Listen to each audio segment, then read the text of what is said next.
मीरा भाईंदर वसई विरार आयुक्तालय द्वारा cyber reel स्पर्धा बख्शीश वितरण कार्यक्रम आयोजित, जिसको लेकर नवंबर महीने से युवा छात्रों ने भाग लिया। यही नहीं, 500 से ज्यादा युवा छात्रों ने साइबर अवेयरनेस रील बनाकर मीरा भाईंदर की जनता को अवेयरनेस किया। युवा छात्रों द्वारा बनाए गए साइबर अवेयरनेस रील को पुलिस की तरफ से जनता तक पहुंचाया गया। मीरा भाईंदर वसई विरार पुलिस आयुक्तालय द्वारा बेस्ट साइबर अवेयरनेस रील बनाने वाले छात्र को प्रथम, द्वितीय, तृतीय पारितोषित भी किया गया। छात्रों द्वारा बनाए गए साइबर अवेयरनेस रील स्पर्धा बख्शीश वितरण के लिए मीरा रोड पूर्व भारत रत्न लता मंगेशकर नाट्य गृह में बच्चों को अवार्ड दिया गया। इस साइबर रील अवेयरनेस स्पर्धा बख्शीश वितरण में मीरा भाईंदर वसई विरार पुलिस आयुक्त मधुकर पांडे, अपर पुलिस आयुक्त श्रीकांत पाठक, पुलिस उपायुक्त परिमंडल 1 जयंत बजवले, पुलिस निरीक्षक साइबर सुजीत कुमार गूंजकर के साथ मीरा भाईंदर के पुलिस अधिकारी मौजूद थे। इस कार्यक्रम के मुख्य अतिथि के रूप में पद्मश्री सुप्रसिद्ध गायक सोनू निगम उपस्थित रहे। पुलिस आयुक्त मधुकर पांडे, पद्मश्री सुप्रसिद्ध गायक सोनू निगम ने अपने हाथों से बच्चों को बख्शीश वितरण किया। जिस तरह पुलिस साइबर क्राइम करने वाले अपराधियों को पकड़ती, उसी तरह जनता को भी साइबर क्राइम करने वालों से बचना चाहिए।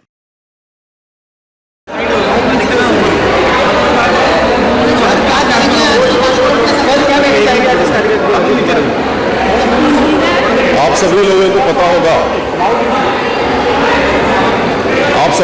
पता होगा कि कोरोना का जो समय था, उसके बाद से एक लोगों में फेसलेस कॉन्टैक्ट होने का और उसकी वजह से साइबर क्राइम बढ़ने का एक सिलसिला है।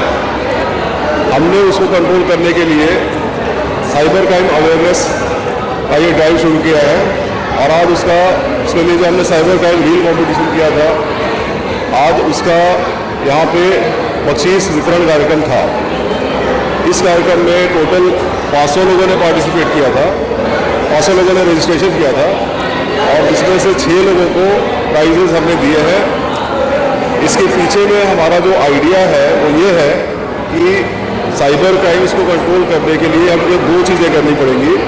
पहली कि ये केसेस को सॉल्व करना, उसके लिए हम लोग हमारे अधिकारियों को ट्रेनिंग दे रहे हैं, उनका जो स्किल अपग्रेडेशन है वो कर रहे हैं, हमारा अपना टेक्नोलॉजिकल अपग्रेडेशन कर रहे हैं। इसके अलावा लोगों में अवेयरनेस बढ़ाने के लिए हम ये सोच रहे हैं कि हम ये मैसेजेस जो है, हम कई बार हम ही जब क्रिएट करते हैं और लोगों को बताते हैं, तो उससे ज़्यादा अच्छा है कि लोग खुद ही क्रिएट करें। इसके लिए हमने वसई विरार में आज से 1 महीना पहले एक पथनाट्य स्पर्धा शुरू की थी और उसमें वहाँ पे जो कॉलेजेस हैं, बहुत सारे बच्चों ने पार्टिसिपेट किया था।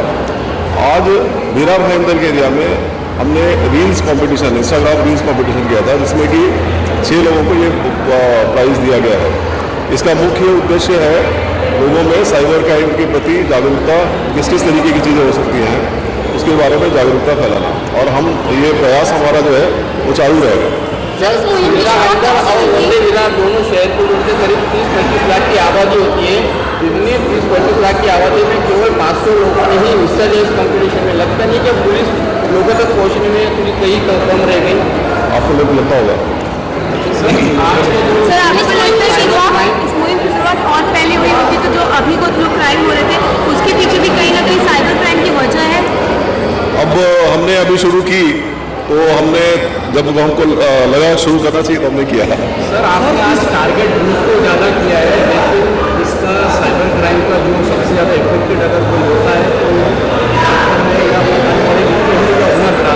कहीं ना कहीं उनको थोड़ी सी कमी महसूस हो रही है कि वो लोगों को फोकस नहीं किया गया कि वो बचे।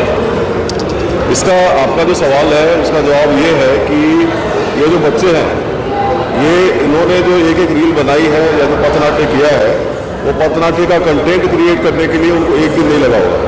उन्होंने शायद ये कैसे करें इसके बारे में अपने घर में चर्चा की होगी, अपने पड़ोसियों से बात की होगी, अपने दोस्तों से बात की होगी, उनके घर में जो बड़े बुजुर्ग हैं उनसे पूछा होगा, उनसे, या फिर जब ये कर रहे होंगे और उनके पिताजी दादाजी ने पूछा होगा कि आप क्या कर रहे हो, तो इन्होंने बताया होगा और उससे घर में, फैमिली में या जो सोशल सर्किल है उसमें अवेयरनेस अपने आप बढ़ा होगा। और दूसरी बात ये है कि ये जो कंटेंट क्रिएट करने के लिए थोड़ा सा टेक्नोलॉजिकली अवेयर होना खुद भी ज़रूरी है और इसके लिए जो बना सकते थे उनको बनाने के लिए बताया गया। सर किस तरह का समझे साइबर ठगी के जो भाई बहुत सारे मामले सामने आ रहे हैं, क्या इसका कारण मानते हैं आप? इसका एक सबसे मुख्य कारण है कि क्राइम इसलिए बढ़ा है कि साइबर यूज़र्स, मोबाइल यूज़र्स और इंटरनेट यूज़र, इनकी संख्या दिन ब दिन बढ़ते जा रही है।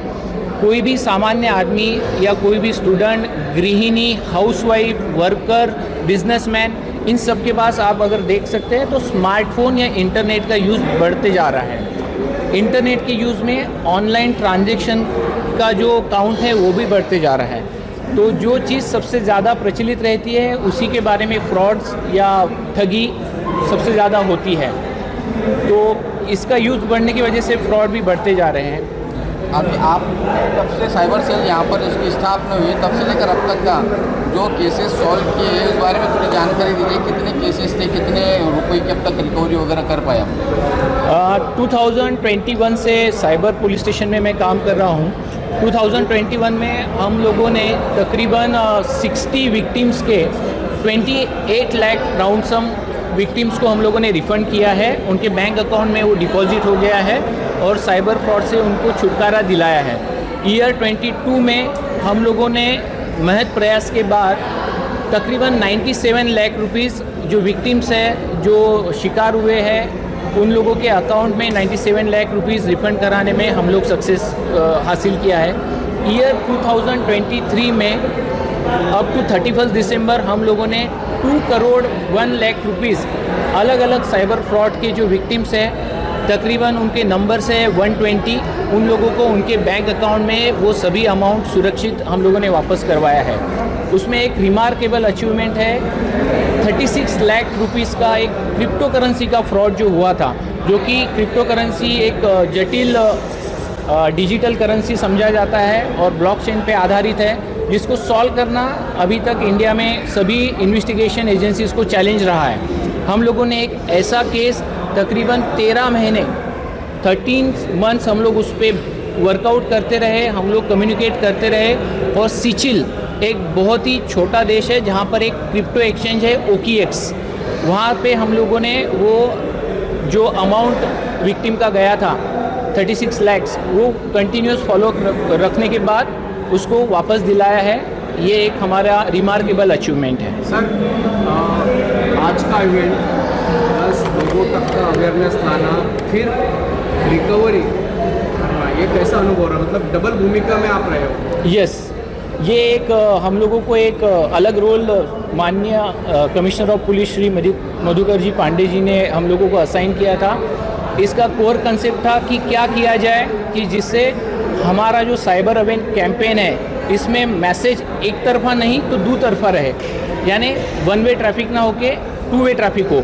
लोगों के पास जो मोबाइल यूज़र्स है, इंटरनेट यूज़र्स है, उनके पास के जो आइडियाज़ है वो हमारे अवेयरनेस या हमारे कैंपेन में किस तरह जुड़ सके, इस पे एक मंथन हुआ।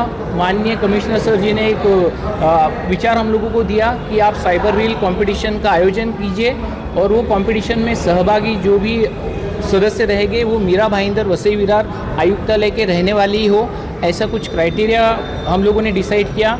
उसके बाद 4 नवंबर को हम लोगों ने रजिस्ट्रेशन स्टार्ट किया था, उसका भी आप लोगों ने सहकार्य किया और उसका एक बहुत बड़ा मैस कैंपेन हम लोगों ने चलाया था। 31 दिसंबर तक उसमें रजिस्ट्रेशंस के रील्स अपलोड होते रहे।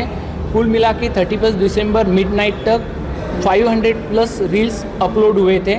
उसके बाद हम लोगों ने 1, 2, 3 जनवरी तक वो रील्स को स्क्रूटनाइज़ किया, कुछ क्राइटेरिया सेट किए, एक रिस्पेक्टेड 3rd इंडिपेंडेंट जूरी के पास वो वीडियोस हैंड ओवर किए, उन्होंने उसको ऑब्जर्व किया और कुछ क्राइटेरियाज़ को फिल्टर करने के बाद जो बेस्ट 6 थे, आज उन लोगों को माननीय पद्मश्री अवार्ड विनर श्री सोनू निगम जी के शुभ हस्ते अवार्ड देके उनको सम्मानित किया गया है। Thank you.